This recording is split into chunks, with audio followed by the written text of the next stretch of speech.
Previously on the Droids You're Looking For, a Star Wars podcast, the droids got through maybe 15 pages of the Colin Trevorrow, Derek Conley script Duel of Fates for Episode 9.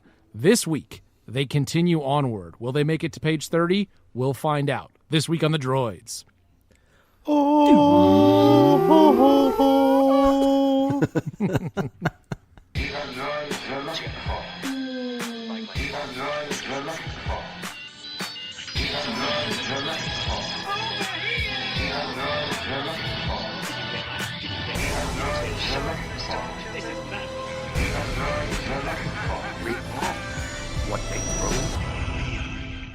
Welcome back to the Droids You're Looking For, a Star Wars podcast. Alongside Chris, Ryan, and Sam, I am Mike, and here we are for part 2 of our discussion of Duel of Fates. How many parts will this go? We really don't know at this point.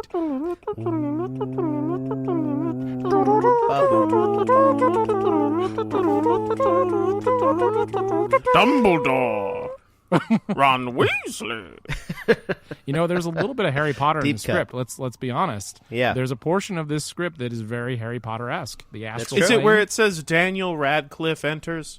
Yeah, exactly. It literally says Harry Potter enters. Well, It's the lightsabers akimbo section. Let's be honest, though. There's a scar on a forehead. There's an astral plane. We're going to get to all of it. It's a little Harry Potter-esque. Yeah. So, if you did by not Harry join Potter-esque, you mean Matrix Revolutions-esque. Oh, going back. I'm calling you out, J.K. Rowling.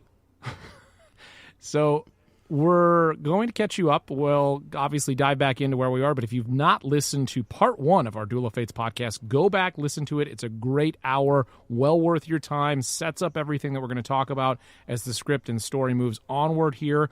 This is our overall discussion. If you've not read the script before, we're going to try to give you tidbits, but we do recommend that you read the script. Email us, droidspod@gmail.com. We'll let you know where you might be able to find it unofficially. Don't, put that out there in the ether. Be Mike, sure it's pronounced tip-yips. Tip-yips. Be sure to email us, droidspod@gmail.com. And, of course, Twitter, Facebook, Instagram, droidspod. Rate and review us on iTunes. If you give us a review on iTunes, good or bad, we'll read it on the pod. That's a droid head promise. So There it is. putting it out there, good or bad, we're reading it on the pod as long as it's mostly PG-13. If it's a review, we'll read it. Whatever message you want to get out on this medium. You don't need a microphone. You don't need a podcast. We already built the audience. If you got something to say, put it in a review. It could be a plug. Put it in a It review. could be a plug for your podcast. No plug your publicity is bad podcast. publicity. Plug your podcast on our podcast For free. via the review for free. Yeah, it's great. In fact, we'll pay you. No, I'm just kidding.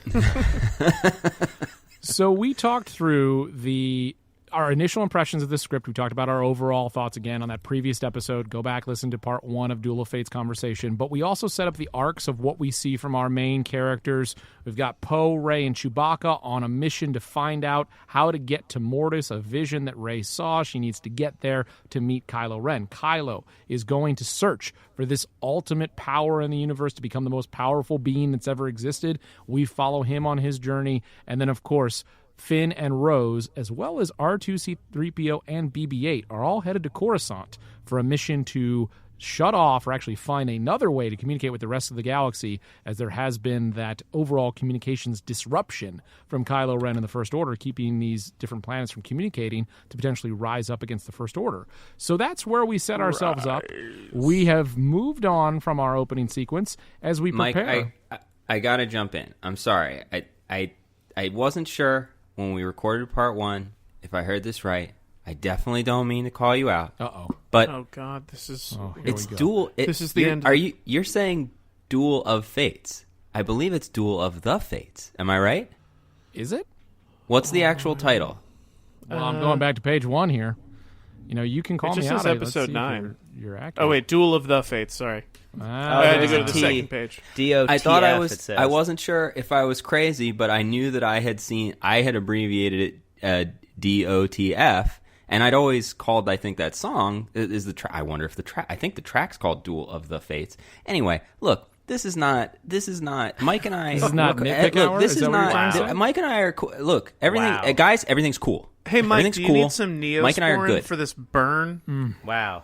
Hey, need Sam, a I can't wait to lightsaber. hear you on your podcast, The Droid You're Looking For.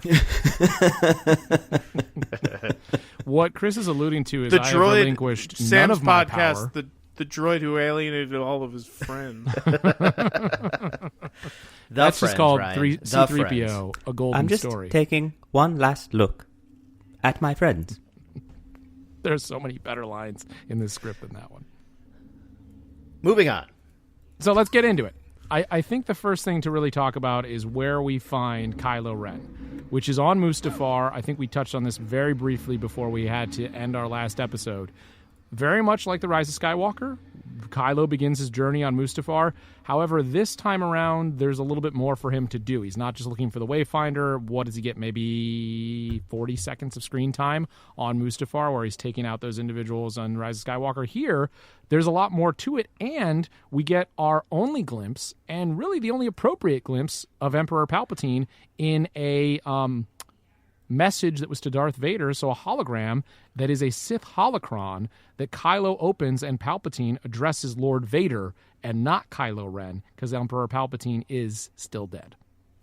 And even before that confrontation, which I think we can definitely dive into how that works and what we like about that. And Ryan, I know you're a fan of this use of Palpatine, but even before that, Yes. we see, we also see the first of, several encounters that Luke's Force Ghost has with Kylo Ren, in fact, making good on his promise to see around Kid from the previous film, that if anyone watched, seemed to be setting up Which is a lot exactly about what what's we, happening. I think, all talked about after The Last Jedi. We're like, oh, we can't wait to see Luke in Kylo's head for this movie, where he is continuing to not only egg him on, but also educate him and hopefully bring him back to the light. And this does that.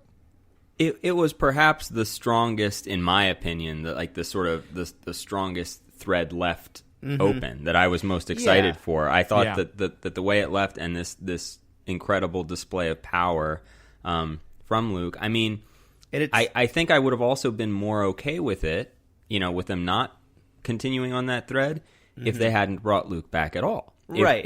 If the display of power that he, not only eliminated his physical body, but, prevented him from projecting himself further. I mean, that would have been an even more tragic ending. Also, this would help for the Last Jedi haters, because they'd be excited because Luke is essentially trolling Kylo Ren. So they would see themselves in him. Exactly. They would be the trolls that they want to see in the world. So the script does call for Luke as a voiceover in this scenario. So we're not actually seeing an incarnation of Luke. Which is what I'd prefer. Yeah, so I think they're giving us the best case scenario, and then I think there's some payoff to that also for the kind of a little bit of fan service that happens later down the line. They were we playing do- into Mark Hamill's strengths of voice acting. You know what, though? We do see him in person later. And Ryan, I respect that, because the version we saw in Rise of Skywalker, no, I don't want to see that again. But if somehow TLJ Luke was back and Mark Hamill was doing that performance again, yes, full form. I was Force Ghost, fine trying with to that. not ruin the surprise. I was being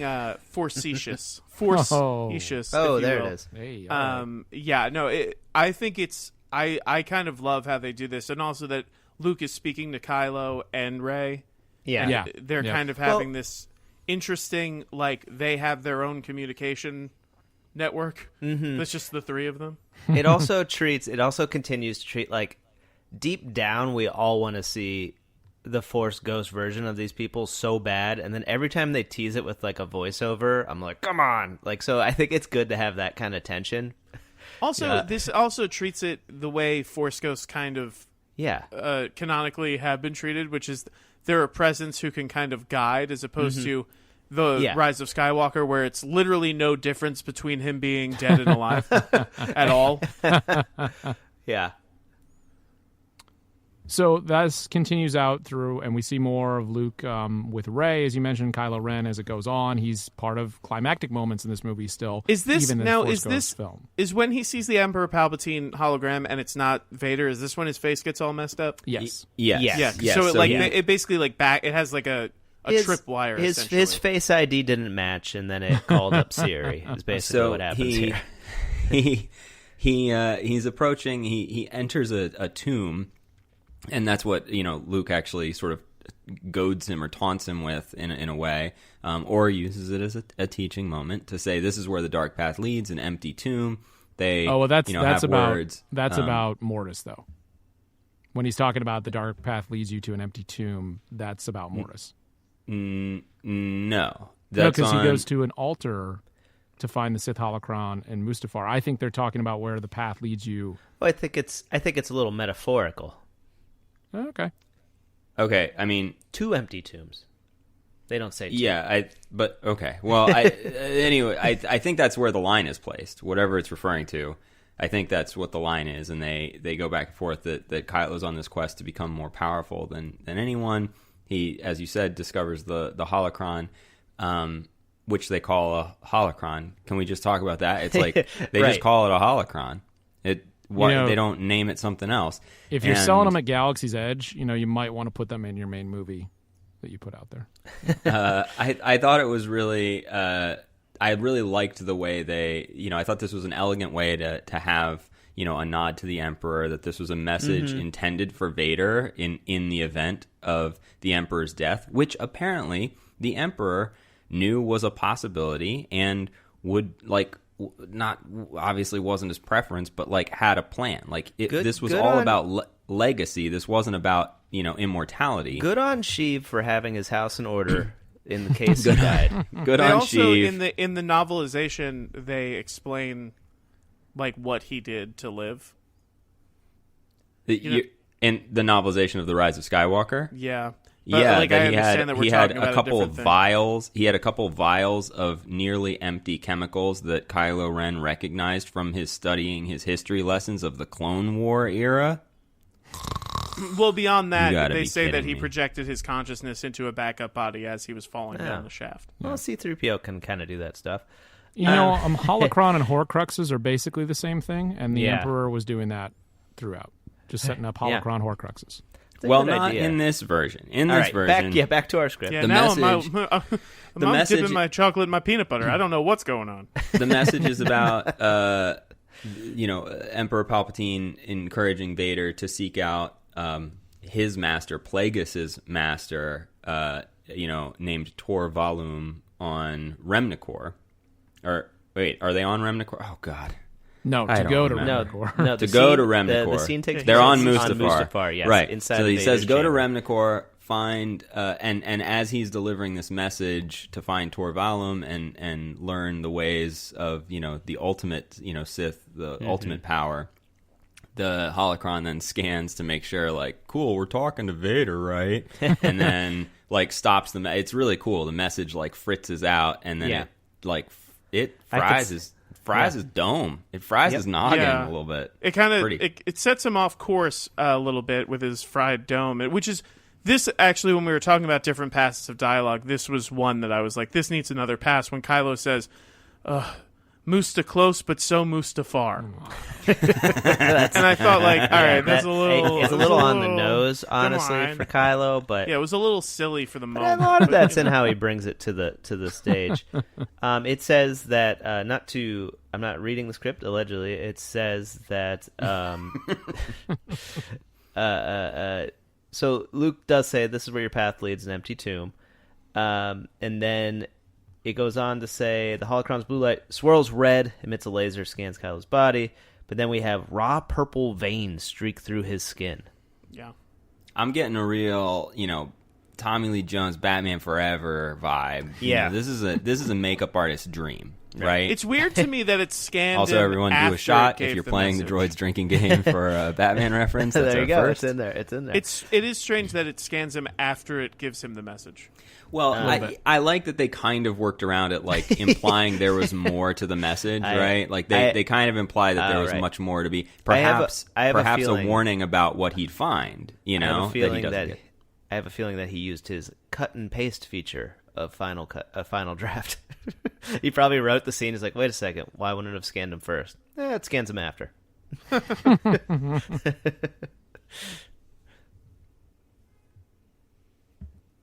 All right, page 17. Wow. That was wild. Were we all contemplating Kylo's purple streaks. I hope it's like purple streaks in his hair too. Listen, I've been contemplating Kylo's purple streaks for years. Oh boy.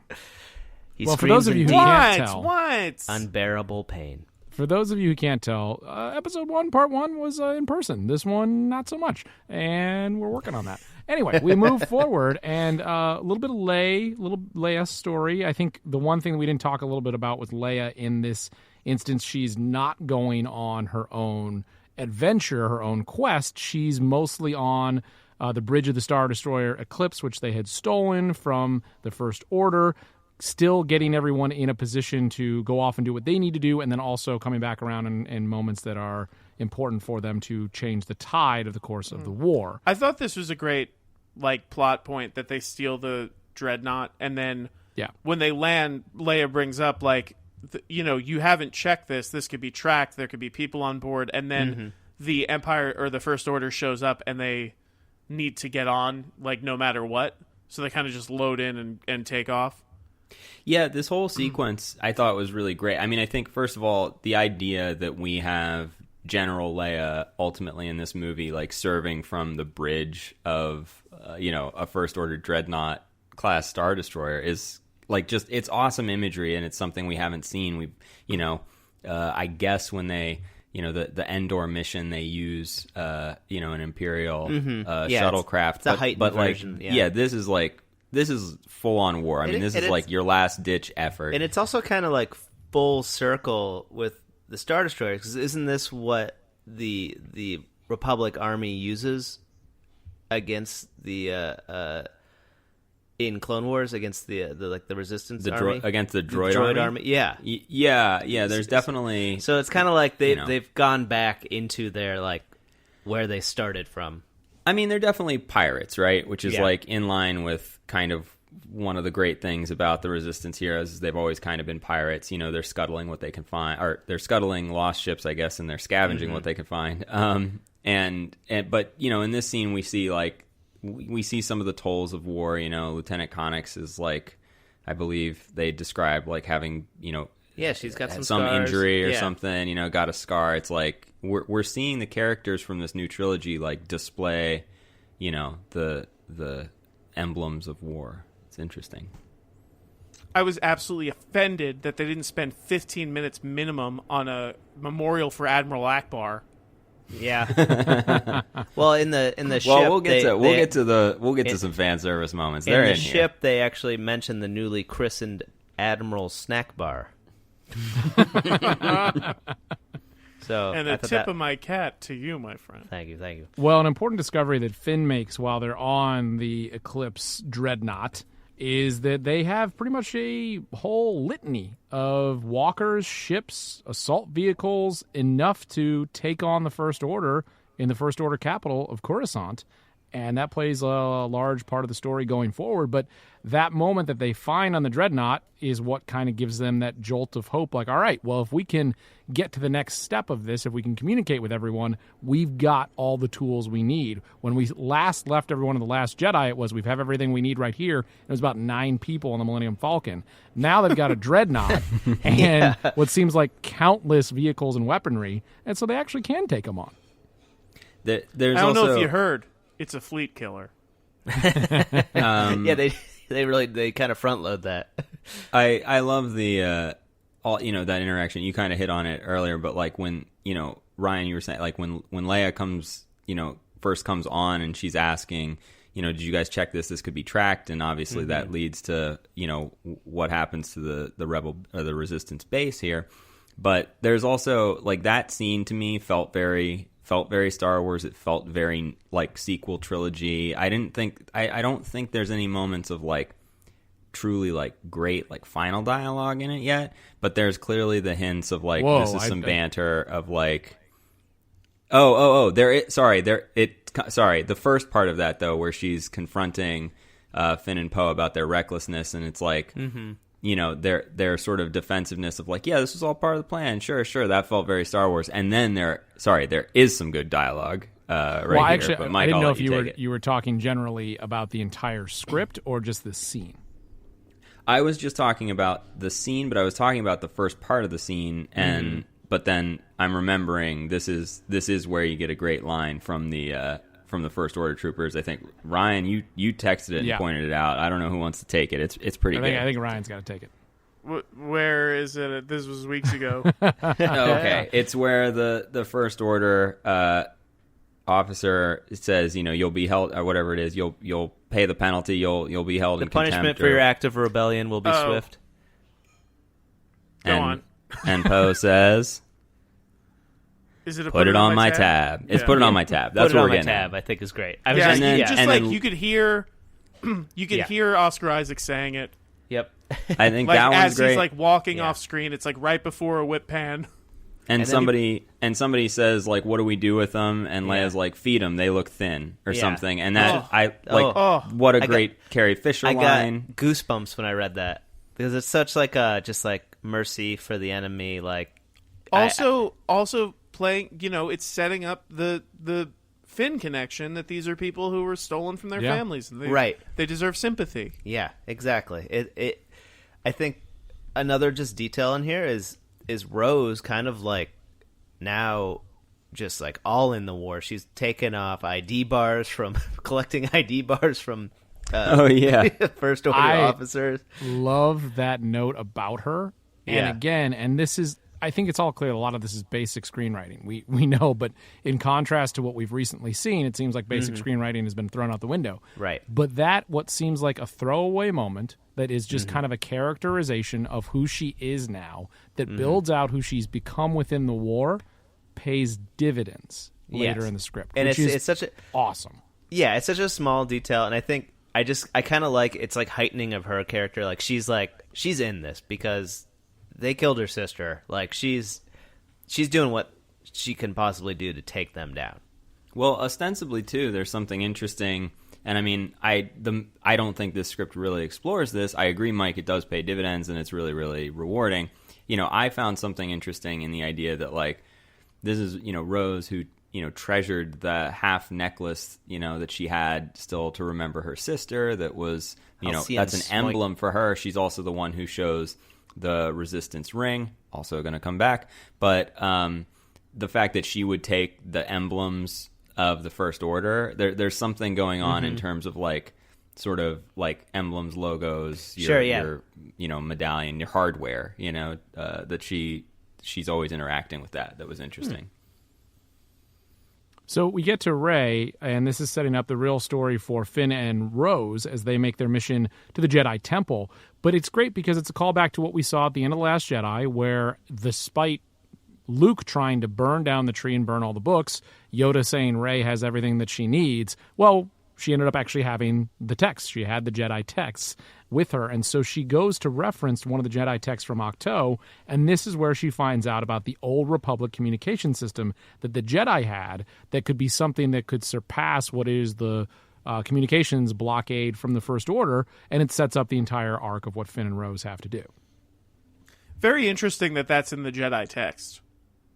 It is, because you would think they would have been way older. If you look at it as a religious text, it's if the Bible had something about the the sewer system and yeah, I mean, I think it's this we're still taking place in a sci-fi setting, so I think there still is this kind of connection to technology, that it is kind of enveloped their every world. Also, I mean, I'm being facetious again. Sure. It's it is that the Jedi existed in an advanced time, even though it's an living old document. Old yeah, exactly. Yeah, I mean, their swords are computer swords, so they have to build them. It's a living document. There were a lot of books there. That was in the New Testament of the Jedi. Maybe someone wrote it at the end, before they wrote, "It truly was an old republic." right, exactly. This was more in the High Republic documents. This was. I guess we'll find out. Yeah, we'll see. It was luminous. Worth noting here was moving along. Finn and Rey have a nice little conversation where they're kind of pumping each other up, and Rey's kind of I wake up screaming every night, which is very scary. But then by the way, a line like that always works. Yeah, it's like great character building. I know it's like a shortcut; it's a little tropey, but it always works. Just dip the music to a minor key, and hear like then you're all set. And then she kind of explains there's a connection between her and Finn, and I think that's kind of hinting at the Force powers. Or no, also, she's also talking about the connection between her and Kylo Ren. Yeah, exactly. Which she says still remains, and Finn is like, you have to sever the ties. He's evil, and she responds that no, you actually taught me. No one's kind of the idea of no one's ever really gone. He can be redeemed, which was something she saw in Finn as a former trooper. Which is again, they're actually following on the story that came before, which I think is why even in its current form, this script is so much more gratifying. Also, speaking to that about continuing on and like, you know, her journey, what I thought was really interesting about this and continuing on with The Last Jedi in a literal way is that her relationship with Luke is really tense.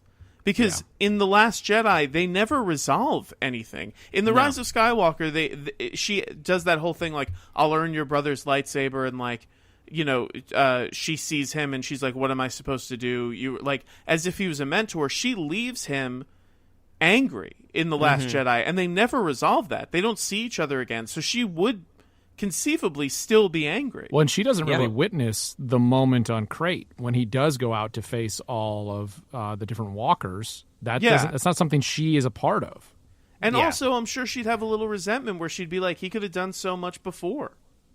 Well, and it does come up. I mean, she kind of reflects back some of what, you know, Luke in The Last Jedi talks about, the way the Jedi Order failed, and, you know, the fact that, you know, it was the Jedi's own hubris that led to the rise of the dark side, and the corruption of his father.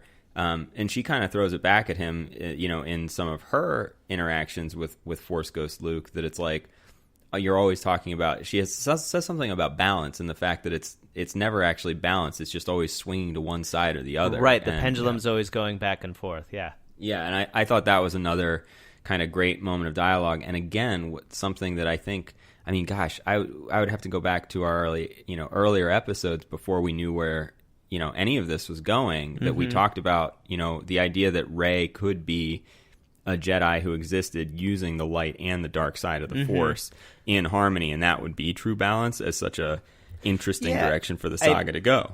Yeah, I mean, I think just we could keep moving on, but I think in regards to The Last Jedi, like, she thinks the Force is just moving rocks, right? At the beginning of that journey, and then by the end of the journey, she realizes that it's moving rocks, but with purpose, and that's her in the moment kind of experience. And so I think what this script is trying to do is, like you said, she left Luke angry. And I think, and this is her kind of figuring out, all right, well, why am I angry at him? Why am I angry at Kylo? Like, what do I have to do now? So this is her trying to, like, figure out the piece. That anger also makes her potential turn to the dark side more palpable. Palpable, you say? You mean palpatinable? Before we move on, though, from the Finn and Rey conversation, and I know we got to get through this script because we've got a lot to cover. There's a lot in this script that I like where, you know, there's a lot of winking moments in all of the Star Wars sequel trilogy where it's like, we're going to have him say, you know, don't tell me the odds, or, you know, I've got a bad feeling about this. And a lot of the time it's a bad feeling about this, and especially in The Force Awakens, where it just feels like, hey, you're going to get this line, you're going to like it. It makes sense in that moment, but there's not a lot more to it. I feel like there's a little bit of reuse of lines in a little bit different context, which still helps with the rhyming of everything that George was always talking about, except they're used in different ways. And to me, in this Rey and Finn scene, Rey says, I can't be who they need me to be, versus what Luke says in The Last Jedi to Yoda is, I can't be who she needs me to be. And the fact that that's kind of passed on to her, despite her not obviously witnessing that moment between Luke and Yoda, I like that there's a continuation and a little bit of a mental callback where I'm like, okay, yes, that does connect. That does remind me that she's on a very similar journey to what Luke was on. And I like that the script does that in multiple instances referencing lines from the entire 40 years of the saga that are done in some ways very overt, very much like that Harrison Ford Han Solo moment in The Force Awakens, but other times much more subtle like this, that you almost have to take a moment and be like, oh yeah, I have heard that before. Yeah. I think that's beautifully said, Mike. It's as if it's leaning into the story they're telling as opposed to running away from it. Right. Yeah. But so as Luke and Rey have their moment together, again, it's leading more to her about Mortis, her finding out about Mortis, and beneath the temple, there's a power beyond anything the Jedi have ever known. If Kylo reaches that temple, all we fought for will be lost, so it sets up her MacGuffin and reason to move forward. But as all of you have talked about, this is the first time we get her with Luke, and we had Kylo, and this is going to be a continuation throughout the entire movie. But I think that's, really just continues to make me feel like I wish we had these scenes to actually experience because they're done so well. I love when they're in the dojo on the Resistance base. Yep. And Luke, it's like, your pain is an illusion, and I could just hear her saying, "It isn't actually." Like I could hear her line reading of that perfectly. Well, and is there? I don't know if it's this moment or later. Is it when they're talking about Mortis and she says, "Oh, but it's a myth," and Luke says, "So was I, if you remember," which in two ways references The Force Awakens, which is when Rey obviously says it, and I think Ryan, maybe you do the best version of this. Luke Skywalker. I thought he was a myth. And my voice is a little off. I've done that once. Yeah, no, you're right. So was that. Yep, exactly. But Luke saying "so was I," if you remember, reminds me of Obi-Wan talking to Yoda in Empire, where it's like, "Oh, he's too different." Too old. So was I, if you remember. Exactly. Yeah. Just to kind of set the scene there, they just move Rey into a Jedi dojo where she's training. Hitting wooden pillars that pop out. I would love to have seen that animated because it would probably be like half mechanical, half wooden, with like bars spinning around. I could just picture it in some kind of Jim Henson-esque like prop, which I thought would have been awesome. Oh, but you got that great scene of her running in the jungle with rocks floating around her. Yeah, it was great. It's just moving rocks. But it starts with her wearing a blindfold, which, if you haven't read this script, I guess it's a bit of a spoiler going forward, but that is a bit of foreshadowing that she would wear a blindfold early on in this setup. I think is also cool because there's like a bit of a Kanan connection to that as well. Well, we have Kanan, and then also, there was another Jedi who was blind. Oh, I'm not thinking of Jedi. I'm thinking of Rogue One and Chirrut. Mm-hmm. Yeah, there's kind of this thing where it's like the Force will guide you. It's about faith. Like if you have faith in the Force, then you don't need to see to believe. I'm one with the Force. The Force is with me. Yeah. Mm-hmm. They could have snuck that in there. That would have been so cool. Luke does the same thing. Yeah. So we are gearing up. They're like, I feel like we started this part 2 saying like the teams are about to go on their journeys, and we still haven't gotten to that point. So they're actually about to go on their journeys. Rey and Leia have a nice scene where Leia sort of Leia seems to have in many ways given up on Kylo Ren at this point. Rey not so much, and they have a discussion where Leia kind of she has some interesting sort of perceptions about Rey, where she sort of says like, she kind of hints at this thing we're talking about, where it's like, you're not all light, you're not all dark, you're something new, you're something different. Which, who doesn't want to hear that? Who doesn't want to hear that from Star Wars mom? It's so nice. This is the best. This is the best thing. It'd be so great. I think you mean Star Wars warrior mom. I love that they lean into the sort of warrior maternal, right? Of Leia Organa. It's like all the more heartbreaking that, had this film been able to be made, it unfortunately wouldn't have even been with Carrie Fisher. This would have been such a, a great way to send off the character. But they're getting ready to leave. They have this exchange when, there's, Death Star alert. The First Order fleet shows up, as we already spoiled at some point in the last hour, that the First Order did in fact somehow track the dreadnought to the base. Everybody scrambles. Everybody loads up as much as they can. It's a sweat and bullets escape, and not everybody makes it. And so once again, we have this feeling that this is again like Hoth before, like all the other so many other bases. Leia has had to leave. She's had to cut losses. She's had to look at people, being left behind. Powerful images. Yeah, and kind of in the build up to this departure, we get a little more of Hux. We learn that he's kind of jealous of Kylo Ren. He wants to be Force sensitive or use the Force. So we see great. A very funny scene where he does what we all do. You put the remote on the table and you try to pick it up. We've all done it. We've all done it. He's trying to do it. Cool little detail. We see what I believe is Mace Windu's lightsaber on his mantle. And he's he's a little bit like Grievous, right? He collects the lightsabers. Yeah, exactly. And then he kind of gets caught in the did you ever hear of knocking kind of situation when Kylo Ren busts in and sees him. We could all relate to that. Yeah, so he tried to seize him doing the Force. And then we get to see more of their relationship, which I think is good justice for Hux. Everyone loves a good Hux scene. He's a great foil to kind of the seriousness that Kylo is. How can I be? He wants to be that evil. This script again, it continues where we left them, and the humor that we get from Hux is balanced with some drama, and it is balanced with this it is still this weird brotherly competition. And whereas the Rise of Skywalker, I enjoyed the idea of what if Hux was a traitor because of how much he hates Kylo Ren? That's a good idea, but it's thrown away. It's barely paid lip service in that film, and he's killed off so kind of quickly and ignominiously that it's wasted. And here, this movie pokes fun at him with his striving for Force sensitivity, but also there's true menace under that. He believes that's it's kind of revealed that he's more than happy to let Kylo Ren go off tilting at windmills.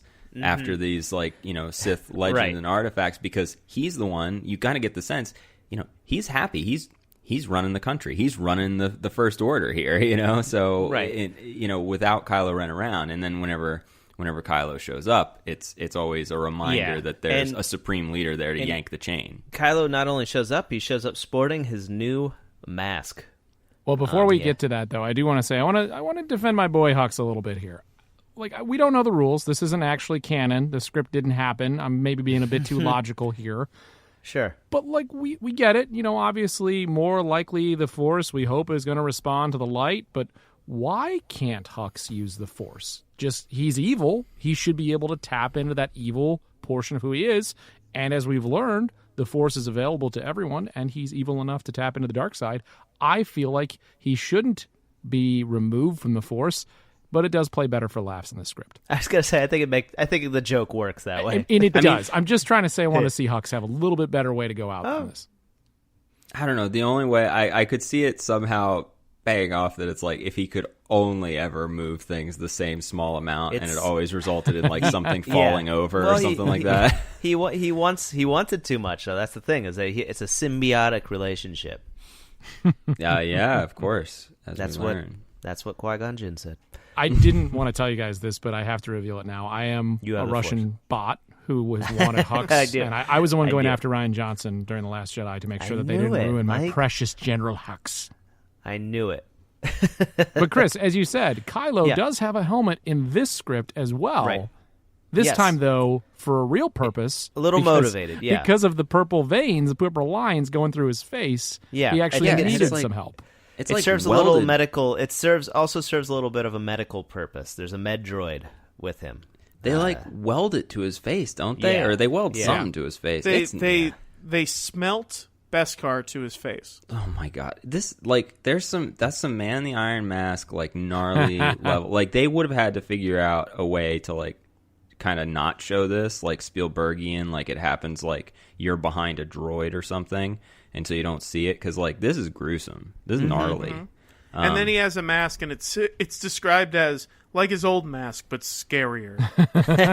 Yeah, that's like that's a real placeholder. That's a production designer's dream sentence. Like, it has a new sound, different than Vader's, guttural, deep. I like that a lot too. I would have. There is a lot of.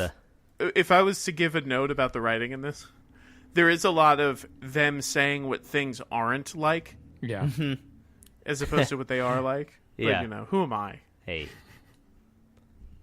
I think, this is there's also this is like before he departs again for Remnicor, and he actually like kind of disavows his allegiance to Vader, and he actually frees himself of wanting to be Vader because he now believes he sees what was Vader's weakness, which was love. And so we get the sense that Ben is going further down the path of abandoning his humanity in favor of power and the dark side before he takes off for old Remnicor. I just want to go back to one line. I know we're trying to keep this boat moving, but I think there's one line that we're all going to like. Luke, when talking to Rey a little bit before that, just kind of says, "Is this when they're in the dojo? Are you going back to the dojo right now, I got to go back to the dojo because are you going back to the dojo?" I think this line is great. Luke says, "If that's what you believe, the last Jedi is dead." And then Rey kind of like sits down and says, "Maybe he is." And so this is where she's like, "I'm not she doesn't want to be a Jedi yet." Oh, she doesn't believe she can be a Jedi yet. I don't want to be a Jedi. I'm not a Jedi. I'm not a Jedi. Well, because then there's a later conversation where Poe is calling her Master Jedi. She's like, "Stop calling me that. I don't like being called that." They have a little back and forth. So I feel like she's kind of like, I haven't accepted this yet. Yeah, it's almost like she's, oh God, how would I describe it? Like refusing a call or something. I don't know. I'm sure somebody will write a book on it. So anyhow, we go all the way through. Now he's on his way to Remnicor, old Remy. Well, I think we don't need to go scene by scene because obviously we're going to be caught up into this for an 18-hour podcast. Okay. But I think within this there's a lot more, and I'm not going to go through all the lines, but there's a lot more back and forth between Poe and Rey where you continue to see a little bit more of the building of the relationship between the two of them, which is crucial as the story unfolds. But there's a playfulness to it. There's clearly a care, desire kind of going back and forth. And there's Rey not only pushing back against the call to action for her, but also pushing it back against Poe. Poe wants to be there with her. Poe wants to help her. She doesn't want Poe to come along. She's doing this on her own. Yeah, this and this is also something that gets explored in that scene between Rey and Leia. This was one of the things that really didn't work for me. I think we got into it, on the last episode that. You guys, it was like something that you didn't need but weren't bothered by. Do you mean when I jumped across the room and tackled you and said you're dead wrong? Yeah, I'm still smarting from that tackle.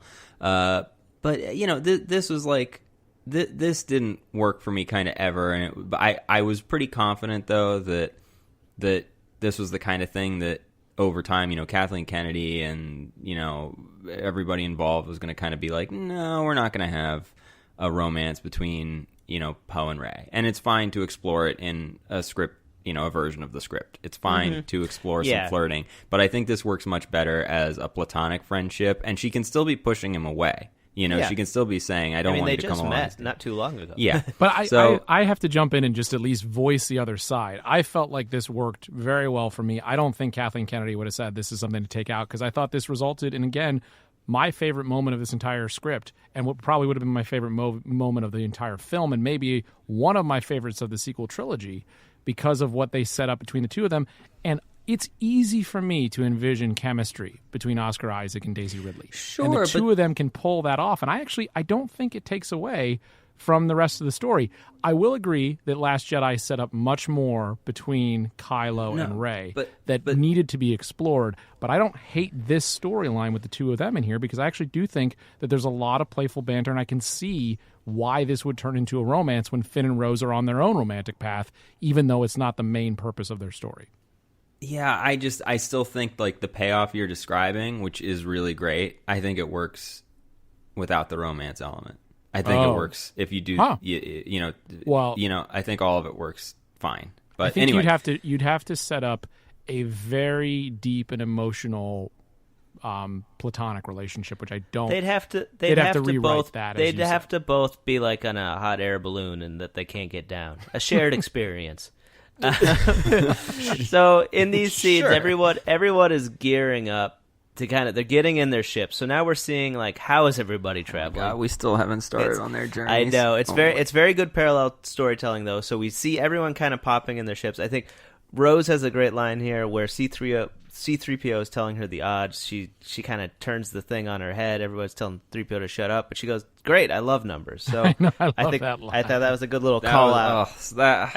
I think that's a neat little thing. That one gets ironed out. That one gets ironed out. I'm beginning to think that we're just gonna have to kick you off and put you on your own pod. Tell me the odds, 3PO. I love numbers. It's so nobody's no. We'd have to stick him on an escape pod. But I think that's entirely something that, with him having always said that, you say that line in a sarcastic way, and it does work. I think you pull it off because it's not just that we've heard him say it constantly throughout it. The characters have as well, so they'd be very familiar with it also. So it's almost this biting, like, yeah, tell me the odds. I love the numbers. I'm not a good performer, but I like it. All right, fine. I laughed so hard, I spit out my soda. Chris sat in a movie theater to read this script. He went and he bought a big bucket of cola and popcorn. I threw my popcorn in the air. So they're all their ships. We get the Falcon. Poe, Rey. Where's Chewie? Chewie in the Falcon? No, Chewie's with... Well, he is? Yeah. Actually, they had that fight with the Knights of Ren. Right. But we also had that great moment that this is something that comes back throughout the entire course of this script, is Chewie is kind of put in the back seat on the Falcon. And he goes back and forth with Poe and Rey. Poe sits down, and he's like, that's my seat. He roars that, but it's said in the script that he's clearly implying that's his seat. Rey then kind of dismisses him and says, this is my ship, and Chewie's losing it because obviously it's his ship. And I found that funny, but there's also just the part of me, I'm like, no, it is his ship. And Rey, don't be dismissive of him. Come on. That felt off of the characterization for me. Well, I mean, Rey did rescue it back from the people that stole it. I think it's hers. Wow. There's a long line of stealing the ship. Unkar Plot, who took it from Duquesne. Who took it from the Urban Boys? Yes, exactly. So I think it belongs to hers. Finders keepers. Yeah, but then Han Solo and Chewie took it from her. Yeah, and Han Solo and Chewie are losers, weepers. There it is. All right. They take off. Okay, this is where the base gets destroyed. Everybody makes it out in the nick of time. The Leia escapes to go see a friend to see if they can drum up some support. Rose and Finn and 3PO and R2, they escape not too bad a shape, but then Rey and Poe are pursued by the Knife Nine, and this is, I thought, some really cool images because they escape like just barely. They get off the planet, but the debris from the base, because I think the whole planet gets destroyed or the whatever gets destroyed, and so it's like they're flying through asteroids, but the asteroids have like the actual architecture and stuff we just saw on the surface, like shards of things. Shards of things we just saw like in front of them, and I thought it was really cool imagery. They're bobbing and weaving, and like Nine's bobbing and weaving. They got that guy in the tube who's like navigating. It's real cool. No mention of Claude. Where is Claude in all of this? Yeah, I know. It's honestly the one crossover I would not have minded. Interestingly, probably not on the poster. So I think let's jump ahead a little bit and really focus here in the last few minutes of this podcast, of part 2 of our discussion, on what Finn and Rose's journey before the third act of this film is. I think it's pretty easy to cover kind of where they end up with what they're doing because they make their trip to Coruscant. And as they arrive in Coruscant, you get a sense of the lower levels, you get a sense of the class separation among the people of Coruscant, and the continuing conversation of what we saw from Canto Bight. Now, some people may not love to hear that continues. It's not quite the same as Canto Bight, but there's some moments where Rose is talking again about the almost the inefficiencies and the inequality and the way that people have been treated. And there's comments about the ground people, and I love that C-3PO says he just prefers the upper levels of Coruscant, and R2 calls him out as the elitist. It's a great moment. It's very funny. But it sets up what is relatively a straightforward mission for them as they make their way in through the Jedi Temple. And I think just to cover this portion before we get into our next episode, does anybody have anything else they felt about their mission and setting up the message through the old Republic transmission system? No, I think it's cool. I think it's like one of the best ways to get a callback of the prequel, like kind of dictionary of Star Wars. There, I think it's a clever way to have the plot woven into this. I'm sure Ryan agrees with me. Being back on Coruscant, like I'm sold. I'm sold immediately.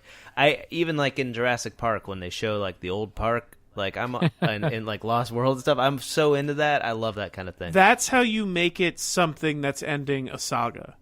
Yeah. You don't tell us that it's ending a saga. You bring in things from the beginning and have them play in.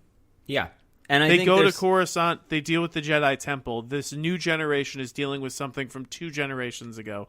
We see that this is a circle and that it is cycling through. I think there's something really cool also about like just in terms of the way the trilogies were released. This like you had the sort of ever expanding world, and I remember the first time you see Coruscant in the Phantom Menace. It's so kind of overwhelming. It's so cool. The halcyon days of old. They say like the entire planet, is the entire planet is a city, and you see the landing pads and everything, and you see it, more of Coruscant obviously in clones and Sith, and the idea that we would be coming back and the way it's so dilapidated, the way it's fallen since that time. It's just the way this universe and this, or I guess galaxy, ages over the course of the films is, presented here would be so rich, I think. But like, I'm trying to remember the actual details, Mike, because I knew you were asking about the mission. Like, do they really?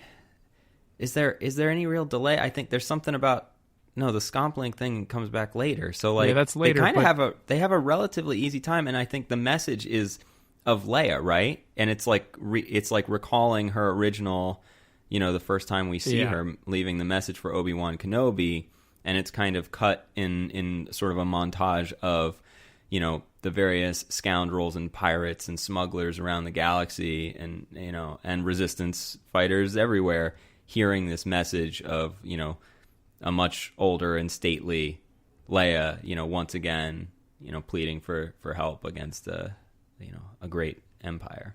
Yeah, there's not a whole lot that goes wrong for them at this point as they're setting up what they're doing. Obviously, things kind of go sideways as the story goes forward, but they do a little bit of a grappling hook thing and zip line across to get the Jedi Temple. I can't help but think of the beginning of The Dark Knight and just thinking of the 2 clowns in that part, but except it's Finn and Rose this time, and I'm not implying they're clowns. That's not what I'm doing here. But it reminds me of Naboo and Padme. Oh, yeah. Good point. Kind of shooting up the side of the Naboo palace. Yeah, to get back in. But so they have to use a little bit of the info they find within the Jedi Temple as they're looking through old crystals, a Kyber crystal, to help set up and work on the old Republic transmission. And there's the great moment, and I love this part. Sam, I'm guessing you hated it the way this conversation's gone so far. No, but I like this. Finn finds one of the crystals, and he throws one over to Rose. She catches it and says, 5,000-year-old Kyber crystal, very rare. You hand it to me. It's so perfect. It's such a like, if you've ever like worked with somebody from like IT or something, and it's like, because Rose is like she's a mechanic and she's clearly a nerd and she loves the numbers and stuff, and Finn is the swashbuckling hero. ever confident. And so there's just such a moment where it's like, just anytime anyone who has any technical knowledge like has looked at you and condescended you, like handle it delicately. That's a flat screen TV. It's not a sack of potatoes. There's a real kind of like vaudevillian act going on between them in this scene. I loved it, Mike. And I'm not just saying that to prove that I'm not the person you think I look, we have our moments, sure, of disagreement, but no, that's a great moment. Usually I'm the one who's bringing the pod down, and this time, anyway. But getting into the message you talked about, I think we should just go. It's very quick, but the message that from Leia, and I don't know if anybody else has it up. They want to read it, might do a better job than I am, but just in the interest of efficiency, I'll dive in. This is General Leia Organa of the Resistance. The time has come to forge a path to freedom. The forces of oppression have ruled our galaxy for too long.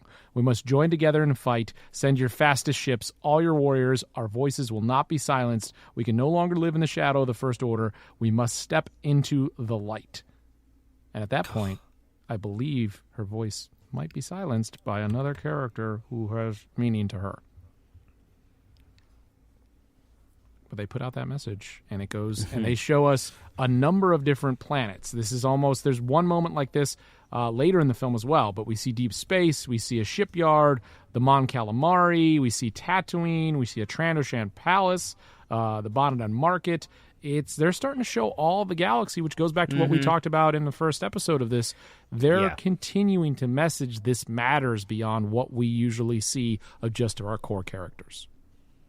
Well, and it's not, it's not like late in the third act of the movie, somebody that, hasn't been a part of this trilogy goes and like off screen rallies everybody. It's like we see the actual rallying cry go out. It's not like the Emperor, it's not like the dead speaks through Fortnite before the movie, or it's not, you know what I mean? It's like we see, like, for a thing to be, like, I guess what I'm trying to say is, like, for a thing to be part of a movie, it has to be in the movie, is, like, my main criteria. You know what I mean? If you're going to, like, call something part of a story, it has to be, like, a part of the story that Are you talking about, like, the fact that Palpatine was a clone?